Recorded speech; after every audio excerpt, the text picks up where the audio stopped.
May I come in, sir? Please come. Please come. Good afternoon, sir. Good afternoon. Good afternoon, sir. Thank you. बैठिए रामनरेश। रामनरेश जी कुछ अपने बारे में बताइए।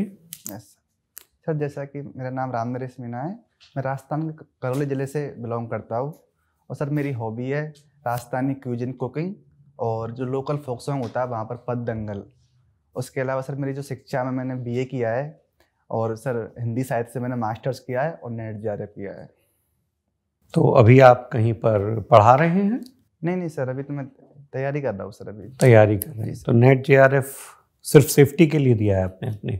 हाँ सर, जैसे कि अगर यूपीएससी के बाद अगर मैं पूरे प्रयास के बाद अगर यहाँ सफल नहीं होता हूँ तो एक बैकअप के तौर पर मेरा वहाँ पे टीचिंग फील्ड में जाना चाहूँगा सर।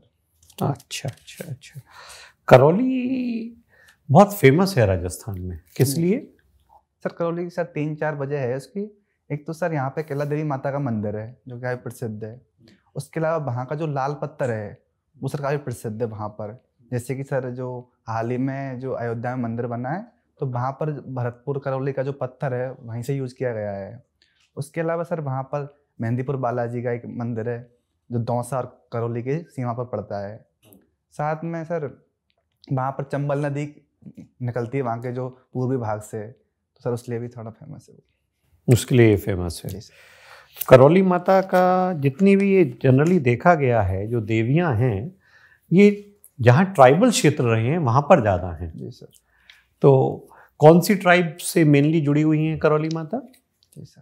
सर कैला देवी जो माता है वो दरअसल इसका जो जुड़ा हुआ है वो मिथक से जुड़ा हुआ है कि जब जो कंस जो सर देव की माता और वहाँ पर जो 8वां पुत्र था कंस जिनको मारने गए थे तब उनकी बेटी हुई थी, लेकिन सर वो जब एक्सचेंज हो गए थे पुत्र से तो बोलते हैं कि उसी का रूप कैला देवी माता है।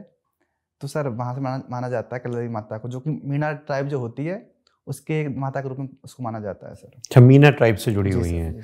कितनी ट्राइब्स हैं राजस्थान में? सर मुझे एग्जैक्टली संख्या तो नहीं पता, लेकिन मीना ट्राइब के अलावा सहरिया, गरासिया, भील ट्राइब, कथौड़ी ट्राइब, ये सब प्रमुख जनजातियाँ हैं सर वहाँ पर। अनुसूचित जनजाति और अनुसूचित जाति का क्या अंतर क्या है? जी सर। कि दो अनुसूचियाँ अलग अलग बनाई गई, क्या अंतर है इन दोनों में? सर दरअसल जो शेड्यूल्ड कास्ट अनुसूचित जाति जो होती है वो सर जो वर्ण व्यवस्था में जो चौथे नंबर पर जो आते थे उनको सर एसटी का दर्जा दिया गया था। और सर जो एसटी में जो आती है ट्राइब्स, दरअसल वो वर्ण व्यवस्था के बाहर के व्यक्ति है जो जिनका मतलब सर पहले से जो कि जंगलों में रहते आ रहे हैं, जिनका जीवन यापन जंगलों पर आश्रित है। तो सर उनको जो जनजाति दिया गया था जिनके आदिम जिनमें प्रवृत्तियाँ है, जहाँ पर जनसंख्या थोड़ी स्थिर है, थोड़ा पिछड़ापन है और जो मुख्य धारा से कनेक्टेड नहीं है सर, उनको जनजाति कहा गया सर। ठीक है। राजस्थान में गुर्जर समुदाय ने भी कई बार प्रदर्शन किया है कि उनको भी अनुसूचित जनजाति में सम्मिलित किया जाए। जी सर। क्या विचार है आपका इस बारे में? सर मुझे लगता है कि जो आंदोलन हुआ था उसके बाद उनको पहले वो ओबीसी में आते थे, उनके बाद उनको सर एसबीसी अलग कैटेगरी बनाई थी, स्पेशल बैकवर्ड क्लास। तो उनके जो आरक्षण में बढ़ोतरी हुई है। और सर अगर एसटी में अगर उनको शामिल करने की बात है तो उसके लिए इसमें लगता है कि सर जो राज्य सरकार को एक प्रॉपर कोई कमेटी का निर्माण किया जाना चाहिए और उसके बेस पे अगर उनमें कोई भी मांग करेगा उसको दे देंगे या कुछ इसके पैरामीटर्स होंगे, मानक होंगे? जी। जो लोकल कमेटी थी 1955 में उसने इसके लिए कुछ क्राइटेरिया बताए थे कि कौन एसटी में शामिल हो सकते हैं, जैसे कि जिनमें आदिम प्रवृत्तियाँ है, अर्थात जिनका जो मुख्य धारा से जुड़ाव नहीं है। तो मीना तो मुख्य धारा से जुड़े हुए थे। जी सर। तो मीना फिर कैसे तभी शुरू में ही शेड्यूल्ड ट्राइब्स में आ गए? नहीं सर, प्रारंभ में तो सर उनमें जो जनजातीय प्रवृत्ति थी, जैसे कि सर उनके जो संस्कृतियाँ थी वो थोड़ी अलग थी सर। साथ ही में उनके और उसके अलावा वो सर जो उनमें जो अन्य संस्कृति के अलावा उनके शिक्षा में थोड़ा पिछड़ापन था, लेकिन रिसेंट टाइम में जो आरक्षण मिला हुआ है मीना ट्राइब को, उसके बाद उनकी शैक्षिक प्रगति काफ़ी ज़्यादा हुई है और अभी भी मुख्य धारा से काफ़ी अच्छे से जुड़े हुए हैं। और सर अभी भी, लेकिन अभी कौन सी आपके यहाँ जनजातियाँ हैं जिनमें पिछड़ापन काफ़ी है? सर खासकर जो कि अरावली के जो दक्षिण भाग में मिलती है ना सर, जो कि डूंगरपुर बांसवाड़ा साइड में, जैसे कि भील, गरासिया, सहरिया, सर काफ़ी पिछड़ी हुई जनजातियाँ है। क्योंकि सर वहाँ पर क्या है कि उस क्षेत्र में अभी शिक्षा और स्वास्थ्य का इतना अधिक तक वहाँ पर पेनिट्रेशन नहीं हो पाया है, क्योंकि वहाँ पर सर जो आदिवासी समाज है, जैसे कि सर मीना ट्राइब तो क्या है कि पूर्वी भाग में मिलती है, लेकिन जो अन्य जो जनजाति है राजस्थान में वो अधिकतर अरावली के दक्षिण भाग में ही मिलती है।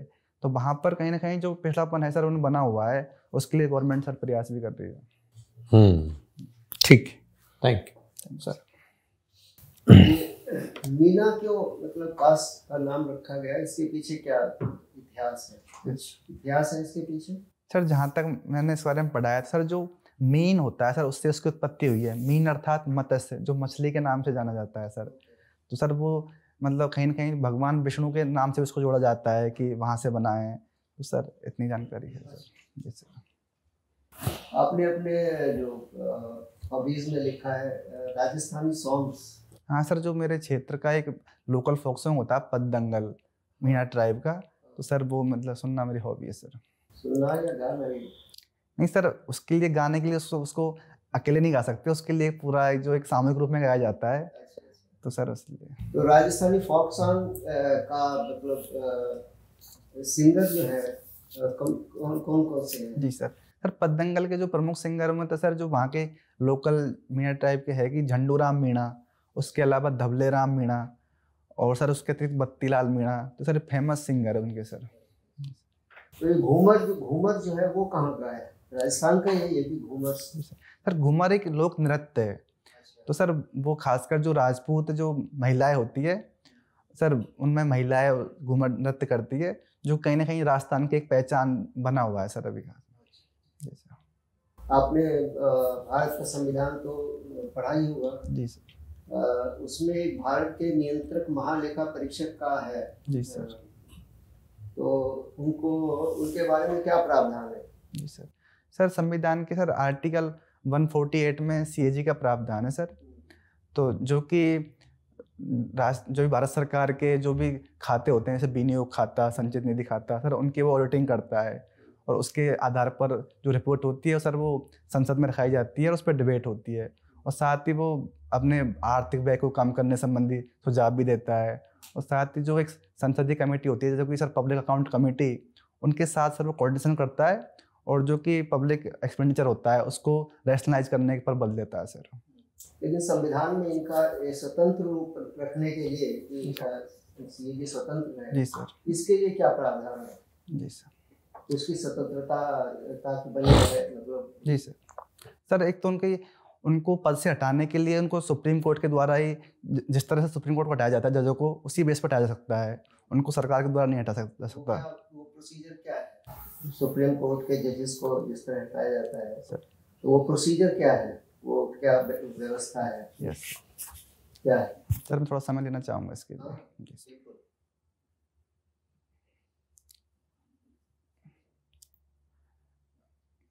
सर उसके लिए जो सुप्रीम कोर्ट के को दो आधारों पर उनके जजों को हटाया जा सकता है सर। एक तो सर है उसमें कि जो सर मैं भी चाहूँगा, अभी रिकॉल नहीं कर पा रहा सर। आप ये बताइए कि इनका टेन्योर कितना होता है? सीईडी का टेन्योर भी उसमें सुरक्षित किया गया है कि इनका कम से कम इतना टेन्योर होगा, अगर हटाया नहीं जाता तो कितना टेन्योर है? सर माफी चाहूँगा सर, मैं कंफर्म नहीं। अच्छा, आपका जो इसमें आपने हिंदी साहित्य लिखा है, आपका जो विषय है ऑप्शनल, हिंदी साहित्य में आपका जो सबसे आपके समझे रोल मॉडल जी सर कौन है हिंदी साहित्य में? सर वैसे तो सर हिंदी साहित्य में बहुत सारे कवि और लेखक हुए हैं, लेकिन अगर एक को चुनना हो तो सूर्यकांत त्रिपाठी निराला जी मेरे प्रिय कवि रहे हैं सर। सर हाँ सर, उनके सर काफ़ी सारे काव्य है, लेकिन जो सबसे प्रमुख है उसमें राम की शक्ति पूजा सबसे प्रमुख उनकी कविता है। उसके अलावा सर जैसे कुकुरमुत्ता, सरोज स्मृति, अन्य सारे काव्य सर उनके हैं। एक हिंदी में कहा जाता है सूर सूर तुलसी शशि उड़गन केशव दास, ये क्या, इसका क्या अर्थ है? अब के कवि खद्योत्सव जहाँ तहाँ करे प्रकाश, इससे आपका क्या मतलब निकलता है? आजकल के कवि बिल्कुल बेकार है? नहीं सर ऐसा नहीं है, लेकिन जो सूरदास और तुलसीदास जी की जो भूमिका रही है हिंदी साहित्य में, जो मध्यकाल में जो भक्ति काल जिसे स्वर्ण काल कहा जाता है, वहाँ पर उनका जो लेखनी रही है, उनका जो काव्य का शिल्प रहा है वो बहुत ही उच्च कोटि का रहा है। हालांकि सर आधुनिक काल में भी छायावाद हो गया, जैसे कि जयशंकर प्रसाद, महादेव वर्मा, इन्होंने काफ़ी अच्छा साहित्य लिखा है, लेकिन अगर वर्तमान समय की बात की जाए तो सर कहीं ना कहीं जो कवि और लेखकों की जो कौशल में गिरावट देखी गई है, और उसका रीज़न कहीं ना कहीं सर ये है कि आजकल साहित्य में रुचि थोड़ी कम हुई है व्यक्तियों की, क्योंकि एंटरटेनमेंट के लिए अनेक साधन आ चुके हैं, सोशल मीडिया, मोबाइल। तो कहीं ना कहीं जो नया जो पाठक है उसकी ओर ज़्यादा रुझान है नहीं है। उसके अलावा सर जो हिंदी भाषा है उसको मैं थोड़ी जो, क्योंकि इंग्लिश भाषा वर्तमान में रोजगार की एक प्रमुख भाषा बन चुकी है, जैसे मैं हिंदी साहित्य में भी थोड़ी हिंदी भाषा को लेकर थोड़ी सर गिरावट आई है। तो मुझे लगता है कि सर, लेकिन हालांकि समय समय पर जो पुरस्कार मिलते हैं गवर्नमेंट के द्वारा, ज्ञानपीठ पुरस्कार या फिर साहित्य अकादमी, सर उनको बढ़ावा दिया जा रहा है। ठीक है रामनरेश, यस सर। हिंदी साहित्य जो है आपने लिया है अपना वैकल्पिक विषय, आपके व्यक्तित्व को किस तरह इसने निखारा है? जी सर। सर हिंदी साहित्य की सर सबसे जो प्रमुख उसके जो योगदान रहा है मेरे व्यक्तित्व में सर, वो जो संवेदनशीलता होती है सर, उसको बढ़ावा मिला है। क्योंकि हिंदी साहित्य में जैसे सर हम प्रेमचंद का उपन्यास पढ़ते हैं गोदान, तो उससे हम किसानों के बारे में, उनकी समस्याओं और हम जान पाते हैं। साथ ही सर जो मनुष्य के जीवन में विभिन्न समस्याएं होती है, जैसे सर विषम, जैसे कि जयशंकर प्रसाद का एक प्रमुख काव्य कामायनी, उसमें दिखाया है कि कैसे विषमता की समस्या मनुष्य के अंदर पाई जाती है, जहाँ पर वो अपने इच्छा, क्रिया और ज्ञान के बीच में समन्वय नहीं कर पाता। उसके अलावा सर जो दलित वर्ग है, वंचित वर्ग है, उनके प्रति हमारी जो कंपैशन भावना होती है उनको बढ़ावा मिलता है। जैसे सर नागार्जुन एक प्रमुख कवि रहे हैं, उनका एक काव्य हरिजन गाथा, वहाँ पर वो जो दलित वर्ग के प्रति जो भी अत्याचार होते हैं उसको लेकर उन्होंने बातें कही है। तो मुझे लगता है कि सर उन्होंने मुझे कहीं ना कहीं अधिक एक मैच्योर और अधिक एक सर डाइवर्स और एक अच्छे से संवेदनशील व्यक्ति के रूप में निखारा है सर। ठीक है, आपने अदम गोंडवी की रचनाएं पढ़ी हैं? सर रचनाएं सर नहीं पढ़ी, लेकिन उनके बारे में सर सुना है सर। वो किस चीज़ से संबंधित हैं? किस तरह की कविताएं लिखते हैं? किस तरह की रचनाएं उनकी? सर जहाँ तक मुझे जानकारी है वो एक विद्रोही टाइप की जो एक मानसिकता होती है उसको उभारते हैं, जहाँ पर वो वंचित वर्गों के प्रति जो भी अत्याचार होते हैं, शोषण होता है, उसको सर वो उभारते हैं और उसके प्रति अपनी आवाज़ रखते हैं सर। बिल्कुल, वंचितों की बात करते हैं अदम गोंडवी जो है अपनी कविताओं में। अच्छा, आप राजस्थान से आते हैं, राजस्थान का इतिहास बड़ा गौरवशाली रहा है, लेकिन वर्तमान समय में जो वहाँ पर सामाजिक व्यवस्था है वो बहुत अच्छी नहीं है। खास करके जो महिलाओं के प्रति वहाँ रवैया है लोगों का, वो बहुत अच्छा नहीं है। क्या कारण आप देखते हैं? सर जो इसका प्रमुख कारण सर ये है कि जो राजस्थान में पैट्रियार्कल जो एक वैल्यू रहा है, सिस्टम रहा है, वो काफ़ी स्ट्रॉन्ग रहा है शुरुआत समय से। क्योंकि सर जो राजपूत कल्चर रहा है, वहाँ का जो प्रमुख एक कल्चर रहा है, वहाँ पर महिलाओं को एक उससे समाज की अस्मिता के साथ जोड़कर देखा जाता है कि वो उनकी एक अस्मिता और पहचान से जुड़ा हुआ है। तो ऐसे में उन पर कई पाबंदियाँ लगी हुई है, उनके जो निर्णयों को इतना तवज्जो नहीं दी जाती। तो कहीं ना कहीं वर्तमान में भी सर वो एक जो समस्या रही है, उसी कारण है कि राजस्थान में सेक्स रेशो में काफ़ी कमी है, भ्रूण हत्या जैसी समस्या देखी जाती है। तो सर वो सत्तात्मक जो चीज़ है, वैल्यू है, वो कहीं ना कहीं इसके लिए मतलब अस्मिता ही उनके गले की हड्डी बन गई है। आप ये कह रहे हैं कि जो महिलाओं का सम्मान है, जो महिलाओं की अस्मिता है, वो कहीं ना कहीं उनके पैर की जंजीर भी बन गई है। हाँ सर, कहीं ना कहीं समस्या ये है कि उनको, जैसे कि सर कोई जाति है तो जैसे हमें देखा जाता है कि किसी वंचित वर्ग के प्रति हमें कोई ऊंची कास्ट या ऊंची जाति के कुछ भी सर अपना दबदबा रखते हैं, तो उसकी महिलाओं के प्रति एक या तो आक्रमण करते हैं, उनके लिए गलत इस्तेमाल भाषा को यूज करते हैं। तो उनको लगता है कि कोई भी महिला उनकी समाज, उनकी जाति का एक पहचान जुड़ी हुई है, तो उसको एक बार कंट्रोल में रखा जाए, इस तरह की चीज़ें सर होती है। तो अभी भी जातिगत आधार पर इस तरह की चीज़ें होती हैं गाँव में? आप तो गाँव से आते हैं। सर, लेकिन सर मुझे लगता है कि गाँव में अभी भी ये चीज़ सर, क्योंकि ये चीज़ें बहुत वर्षों से मनुष्य के अंदर बैठी हुई है और कहीं ना कहीं अभी भी समाज का हिस्सा है। लेकिन सर लगातार जैसे कि शिक्षा का विकास हो रहा है, तो इसमें लगातार कमी देखी जा रही है। और मुझे लगता है सर जो महिला को एम्पावरमेंट करने के साथ साथ ही समस्या धीरे धीरे और कम हो जाएंगी सर। ठीक है, मेरा आखिरी सवाल रामनरेश जी, आप ग्रामीण परिवेश से आते हैं, मोनापुरा गांव है आपका, है ना? अगर मान लीजिए आपको प्रधान बनाते हैं उस गांव का, तो आप 3 कौन से महत्वपूर्ण काम करना चाहेंगे अपने गांव में? जी सर, सबसे पहले तो एग्रीकल्चर में जो प्रमुख एक समस्या मेरे गांव में मिलती है कि जो भूमि विवाद होते हैं सर, वो अत्यधिक मात्रा में है। क्योंकि जो खेतों में जो मेड़ होती है सर, तो मेड़ को लेकर काफ़ी विवाद होते हैं किसानों में, तो एक जेन्युइन समस्या वहाँ पर देखी जाती है। तो उसके लिए एक प्रॉपर सर उनका एक मानचित्रण किया जाए, मैपिंग की जाए कि किसी की खेत की सीमा क्या है, तो उसके बेस पर, ताकि वो विवाद कम हो। उसके अलावा सर वहाँ पर जो हेल्थ को लेकर एक समस्या है कि वहाँ पर जो कम्युनिटी हेल्थ केयर सिस्टम है थोड़ा सर दूरी पर है, तो जैसे गांव वालों को दिक्कत आती है, कभी कोई समस्या होती है तो सर उसके लिए काम किया जाना चाहिए। साथ में सर वहाँ पर जो उसके अलावा सर एक समस्या ये भी है कि जो PRI जो होते हैं, जो पंचायती राज सिस्टम होता है, उसमें महिलाओं की जो भूमिका है उसमें एक कहीं न कहीं कम उनको एक दबाया जाता है, उनकी बात को रखा नहीं जाता। और एक सरपंच पति की जो एक कॉन्सेप्ट है उसको काफ़ी महत्व दी जाती है, तो सर उसको काम करना चाहिए। आपके यहाँ सरपंच कौन है? सर एक महिला है, जलहरी देवी। अच्छा, इसीलिए आप सरपंच पति की समस्या भी सामने देख रहे हैं। ठीक। राम नरेश जी, यस सर। ये आपका छठा अटेम्प्ट है? जी सर। पहला इंटरव्यू? नहीं सर, तीसरा इंटरव्यू। तीसरा इंटरव्यू। तो पहले इंटरव्यू में आपका परफॉर्मेंस कैसा रहा? सर थोड़ा मार्क्स सर कम थे सर। कितने मार्क्स थे? सर 145। दोनों में? सर सेकंड में सर 150 थे। ओके, तो पिछली बार की तुलना में अगर मैं आपसे बात करूं तो क्या रीज़न रहेगी आपको 145 मिले और क्या इम्प्रूवमेंट्स किए हैं आपने? Yes sir. सर कहीं ना कहीं मुझे लगता है कि जो शुरुआत, क्योंकि मेरे व्यक्तित्व में एक इंट्रोवर्ट मेरा लगता है, मैं थोड़ा सर लोगों से ज़्यादा घुल मिल नहीं पाता, और एक जो फॉर्मल जो कम्युनिकेशन स्किल है शायद मुझे लगता है कि इतनी अच्छी थी नहीं मेरी, और जो कॉन्फिडेंस है उसमें भी गिरावट थी। लेकिन इस बार में मुझे लगता है कि मैं काफ़ी अपने कॉन्फिडेंस पे काम किया है।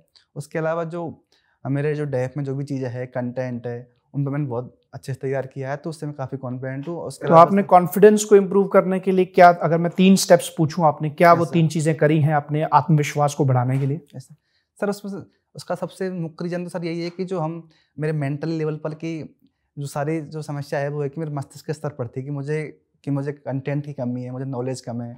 लेकिन कहीं ना कहीं मैंने खुद को समझाया है कि अगर मैं UPSC के एग्जाम में तीसरी बार इंटरव्यू दे रहा हूँ तो कहीं ना कहीं मेरे में काबिलियत है, तो मुझे काफ़ी आत्मविश्वास के साथ अपने जवाब देने चाहिए। तो सर वो एक प्रमुख कारण है कि मुझे लगता है कि इस बार मैं काफ़ी कॉन्फिडेंट हूँ और काफ़ी अच्छे से चीज़ों को एक्सप्रेस कर पा रहा हूँ। ठीक है। इंडिया आउट कैंपेन के बारे में सुना है आपने? जी सर। ये किस देश के साथ संबंधित है? सर जो मालदीव है सर, वहाँ पर इंडिया आउट कैंपेन चला गया था सर। मालदीव के अलावा भी किसी देश में इसका जिक्र करा गया है? सर माफी, बांग्लादेश की ऑपोजिशन पार्टीज ने भी कुछ ऐसी बातें करी हैं। Thank you. अभी हमने देखा गया कि 26 जनवरी के दिन जो फ्रांस के राष्ट्रपति हैं इमैनुअल मैक्रोन, वो एज अ चीफ गेस्ट यहाँ पे आए थे। तो आप भारत और फ्रांस के जो रिलेशंस हैं, उनके संबंध हैं, उनको चाइना को टैकल करने में क्या उसकी भूमिका देखते हैं? जी सर। सर इंडिया और फ्रांस के सर हाल ही में 25 वर्ष पूरे हुए हैं उनकी साझेदारी के, और दोनों के बीच काफ़ी क्लोज संबंध है।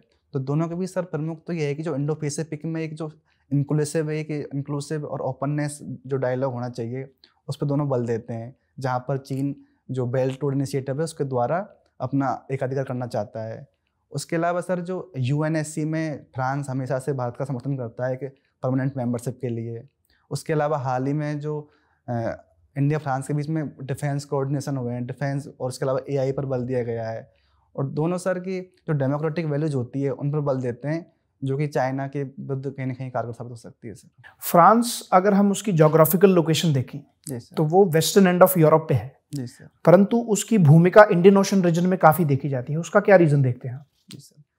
सर उसका सर रीजन ये है कि जो USA और जो यूरोप होता है सर, क्योंकि सर USA के वहाँ पे हित है इंडो पैसिफिक रीजन में, और कहीं ना कहीं इंडिया और कहीं ना कहीं USA और यूरोप के बीच में एक नाटो के कारण काफ़ी साझेदारी देखी जाती है। इंडियन ओशन रीजन में कुछ ऐसे आइलैंड्स जो आप देख पा रहे हो जिसमें फ्रांस की भूमिका है या फ्रांस का किसी तरीके से वहाँ पे नियंत्रण है?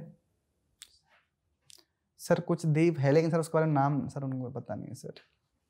ठीक है। रिसेंटली देखा गया कि सऊदी अरेबिया ने काफ़ी सालों के बाद जो अल्कोहल शॉप्स हैं उसको अपनी कंट्री में फॉरेन जो नॉन मुस्लिम डिप्लोमेट्स हैं उनके लिए अलाउ कर दिया है। इसके बारे में आपको जानकारी है? माफी चाहूँगा सर, इस बारे में पढ़ा नहीं है सर। ठीक है। आखिरी सवाल आपके लिए, BSF जुरिस्डिक्शन को लेके माननीय सुप्रीम कोर्ट में कुछ केस चल रहा था। पंजाब की सरकार ने, जो राज्य सरकार है, उन्होंने कुछ याचिका दायर करी थी, उसके बारे में थोड़ा जानकारी दीजिए हमें। Yes sir. दरअसल सर BSF फोर्स है सर, उसके जो क्षेत्राधिकार है तो पहले 16 किलोमीटर था, उसको बढ़ाकर 50 किलोमीटर किया था सर कुछ 2 साल पहले लगभग। तो उसके बाद जो पंजाब गवर्नमेंट ने उसको लेकर रट लगाई है, क्योंकि जो पुलिस होती है वो राज्य सूची का विषय होता है।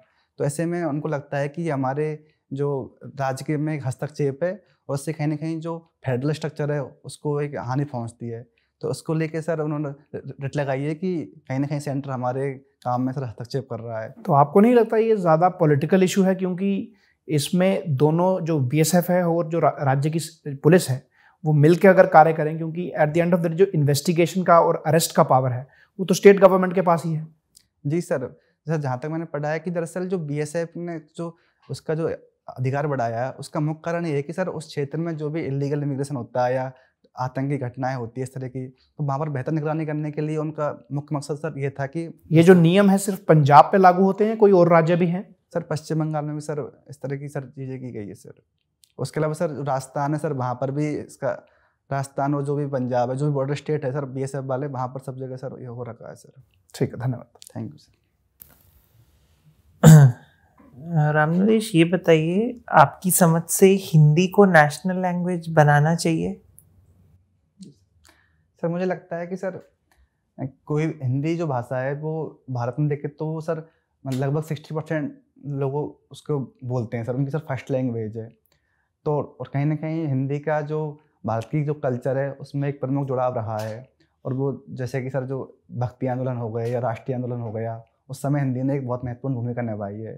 तो ऐसे में सर हिंदी को एक सांकेतिक तौर पर अगर राष्ट्रीय दर्जा दिया जाता है तो उसमें कोई आपत्ति नहीं होनी चाहिए, लेकिन कहीं ना कहीं इसमें इस बात को भी ध्यान रखा जाए कि जो अन्य जो भाषा है जैसे खासकर दक्षिण भारतीय भाषाएं होती है तमिल, तेलुगु, कन्नड़, तो उनको उससे ये फील ना हो कि कहीं ना कहीं ये हमारी भाषाओं को उपेक्षा कर रहे हैं। बट वो तो होगा अगर आप उसे नेशनल लैंग्वेज बनाएंगे तो। जी सर इसीलिए सर, लेकिन सर इसलिए सर कि क्योंकि जो नेशनल इंटीग्रेशन का मुद्दा वो काफ़ी इम्पोर्टेंट मुद्दा है, तो ऐसे में अगर उसको राष्ट्रीय भाषा बनाने से वहाँ के जो राज्यों में तनाव होता है तो फिर तो सर मुझे लगता है कि इस बारे में डिसीजन बहुत सोच समझ के लिया जाना चाहिए और जहाँ तक पॉसिबल हो पहले उन राज्यों को विश्वास में लिया जाए, उसके उपरांत इस तरह के कदम उठाया जाए।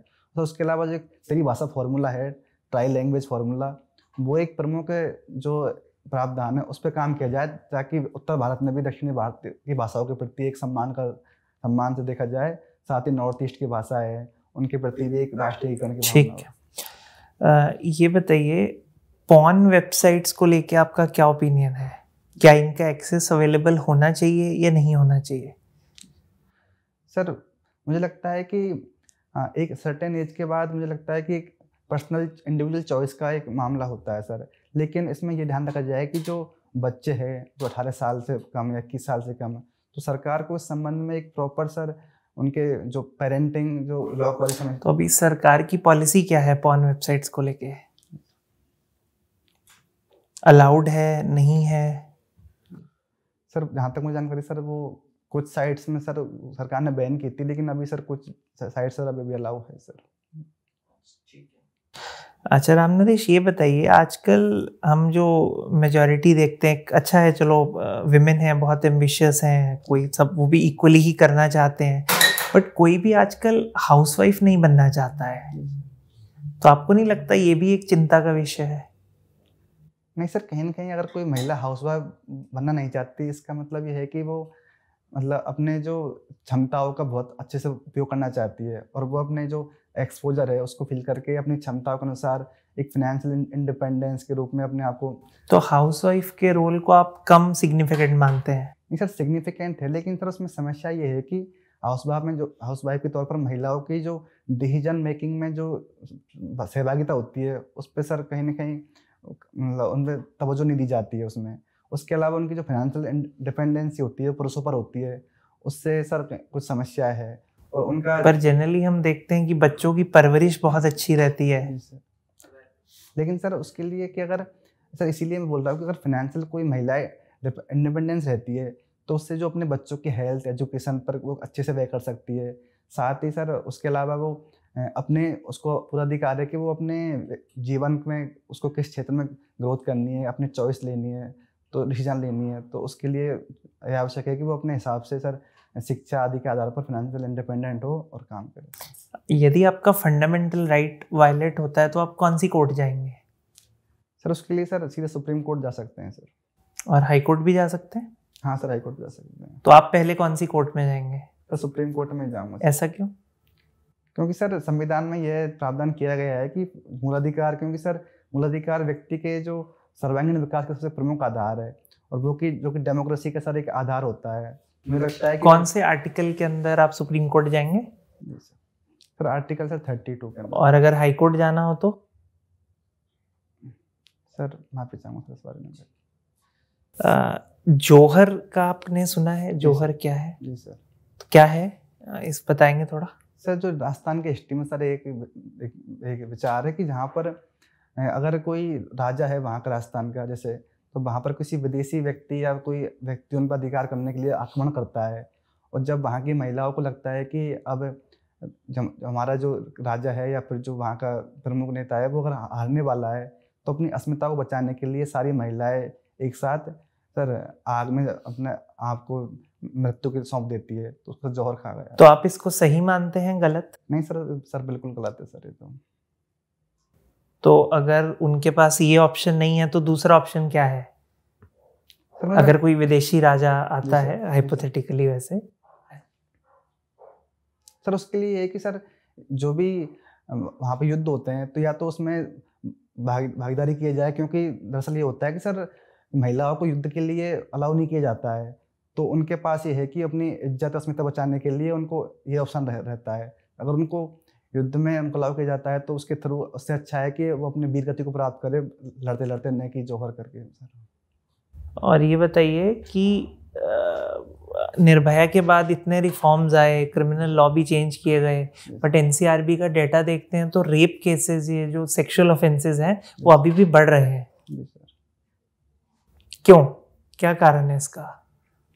तो मुझे लगता है कि सर जब तक कि महिलाओं को लेके जो समाज का जो माइंडसेट चेंज नहीं होगा, तब तक कोई भी लीगल सुधार जो होता है, लीगल जो भी रिफॉर्म होते हैं वो उतने कारगर साबित नहीं हो सकते। उसके लिए ज़रूरी ये है कि जो भी पैट्रियार्कल एलिमेंट हमारे समाज में है, जहाँ पर कि महिलाओं को एक 2 दर्जे का माना जाता है, उसको लेके माइंडसेट बदलना चाहिए। तो पैट्रियार्की रेप से कैसे कनेक्टेड है? सर कहीं ना कहीं जो पैट्रियार्कल में होता है कि पुरुष होता है जो अधिक मतलब सर वर्चस्वशाली होता है महिलाओं पर, और उसके अलावा सर जो समाज में जब भी कोई व्यक्ति होता है सर किसी दूसरे समाज को अगर वो नीचा दिखाना चाहता है तो सर इस तरह की घटनाएं होती है।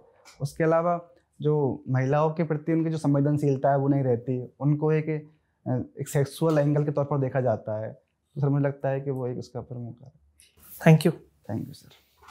ठीक है राम नरेश, थैंक यू। आपका इंटरव्यू समाप्त हुआ, 2 मिनट आप रुके, हम आपको बुलाते हैं। Thank you. ठीक है, थैंक यू।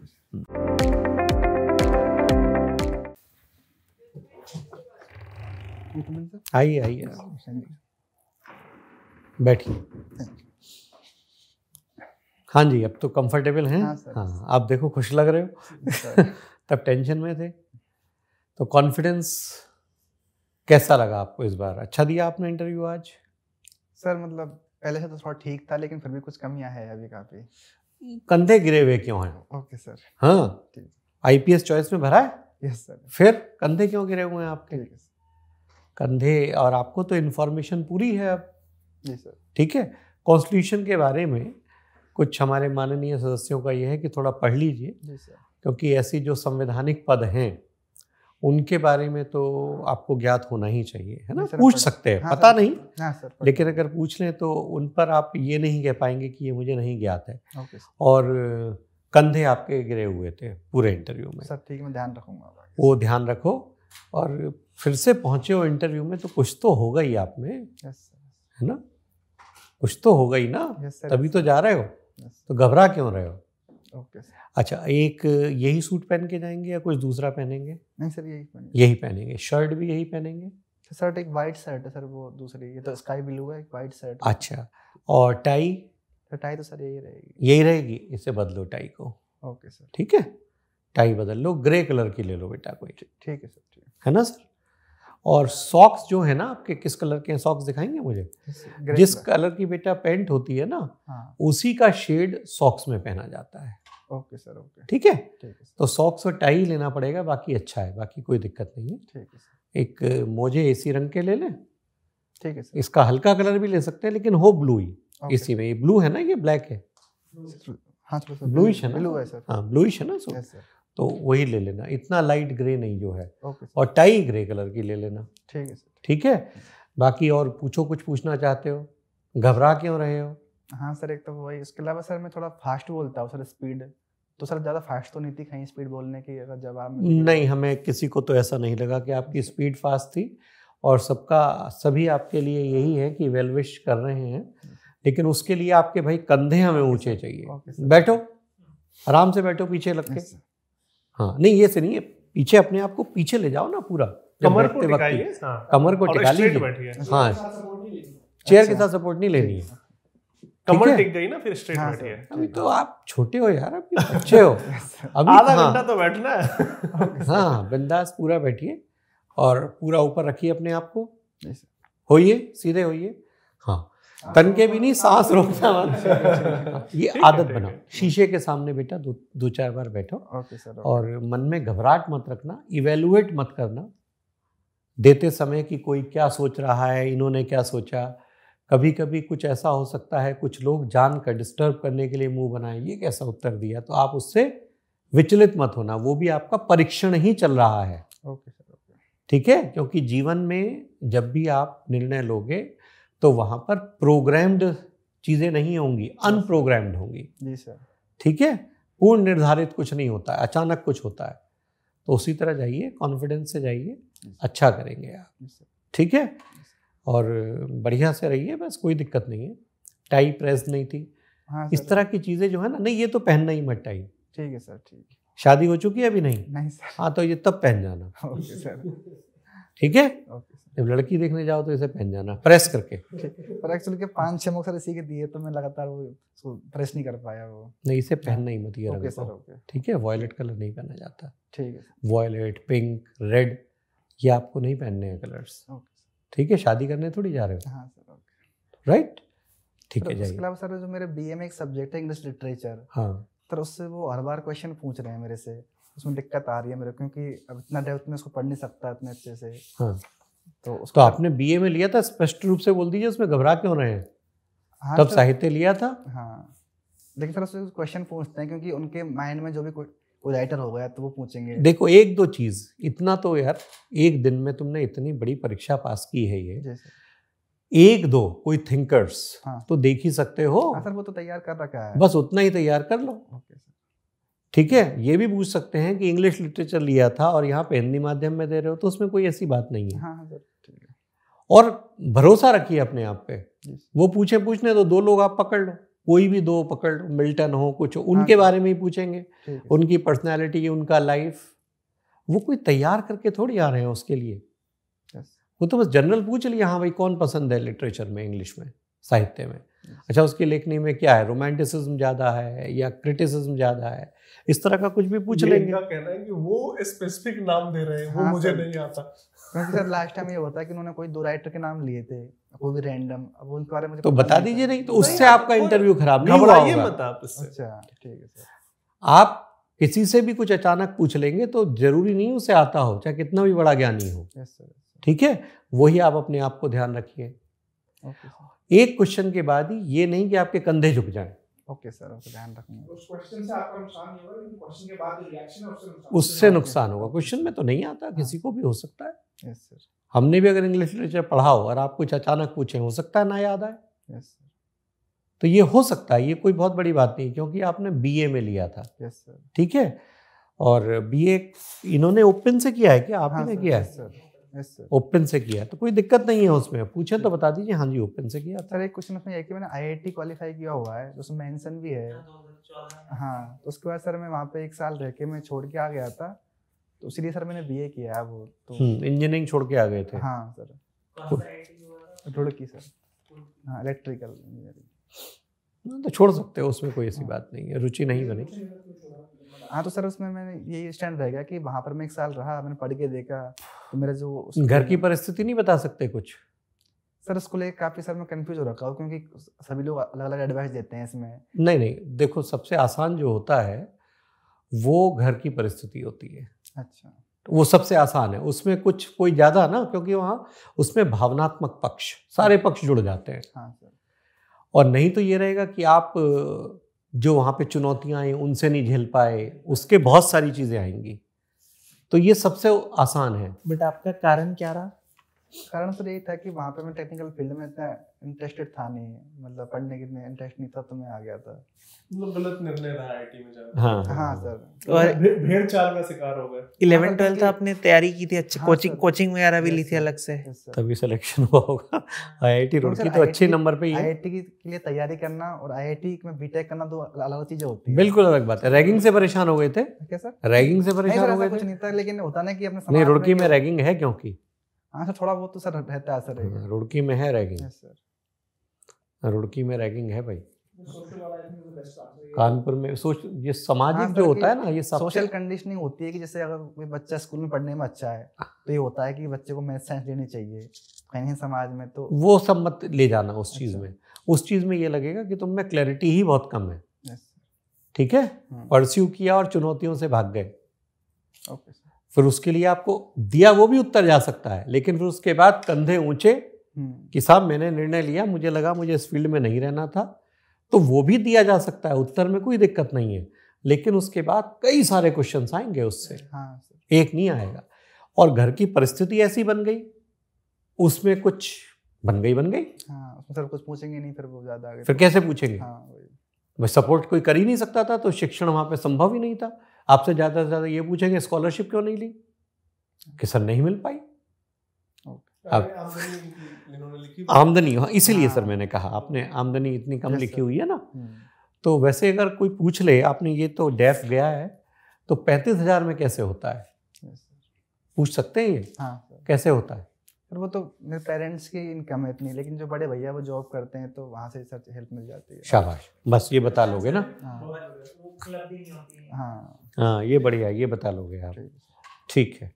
और किसी स्कीम का आपको लाभ मिलता होगा जो फिर ये है, उन स्कीम्स पे क्वेश्चन आ सकता है।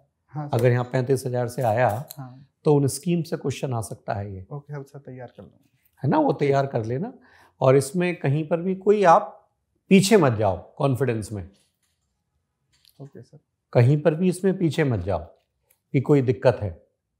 ठीक है? ठीक है सर। एक बच्चे को मैं जानता हूँ जिसने ये भी कह दिया था कि ये मैं कोट और पैंट पहन के लाया हूँ, ये मेरे दोस्त के हैं क्योंकि मेरी स्थिति नहीं थी खरीद पाऊँ। उसके नंबर मालूम है कितने थे? 198 इंटरव्यू में। तो इसमें पीछे मत जाना, कहीं घबराना नहीं है, आराम से रहो। Okay sir. राइट? और कॉन्फिडेंट रहना, बस। कोई दिक्कत नहीं है आप में। आपका लैक ऑफ कॉन्फिडेंस ही सबसे बड़ी दिक्कत है। आप खुद अपने लिए परेशान हैं। यस सर, वो दिक्कत है सर। शीशे के साथ कहाँ दिक्कत है? खत्म हो गई ये भी दिक्कत। ठीक ठाक बैठे हुए हो, शीशे के सामने बैठो और अपने आप को ठीक करो। और उसके अलावा कंटेंट के लेवल पे जैसे मैं क्वेश्चन का रिप्लाई कर रहा हूँ तो कोई आई कांटेक्ट कुछ ऐसा कुछ चीज़ें कोई नहीं? ठीक है, आप बस कॉन्फिडेंस का ही हमें लगा और कुछ नहीं है। चेहरे पे ऐसा लगा चिंतन है, आप साथ साथ इवेलुएट कर रहे हो, माथे में सलवटें पड़ रही हैं, इसलिए सर पढ़ती हो सलवटें कई बार। कोई दिक्कत नहीं, चिंता मत करो ना। Okay sir. चिंतन मत करो। सिगरेट पीते हो? नहीं सर, मैं कुछ नहीं। दांत कैसे पीला है ये? सर एक दांत में चोट आ गई थी बचपन में सर, एक दांत में। बस ठीक है, पूछे तो बिंदास बताना। ठीक है सर। ठीक है? हाँ बढ़िया करोगे यार। Thank you. सॉक्स बदलने हैं और टाई बदलनी है। अच्छा करोगे, शाबाश। अभी 12 तारीख को ही है ना? हाँ सर। ठीक है, बाकी जो माननीय सदस्यों ने कहा उसको ध्यान रखो। तीसरा इंटरव्यू है आपका। ठीक है? God bless you. कॉन्फिडेंट रहना बस। तुम ही अपने आप फेल होके आओगे, तुम ही अपने आप पास होके आओगे। इंटरव्यू बोर्ड कुछ नहीं करेगा तुम्हारे साथ, क्योंकि तुम्हें काफी कुछ पता है। ठीक है सर। ठीक है बेटा? Okay sir, thank you sir. God bless you.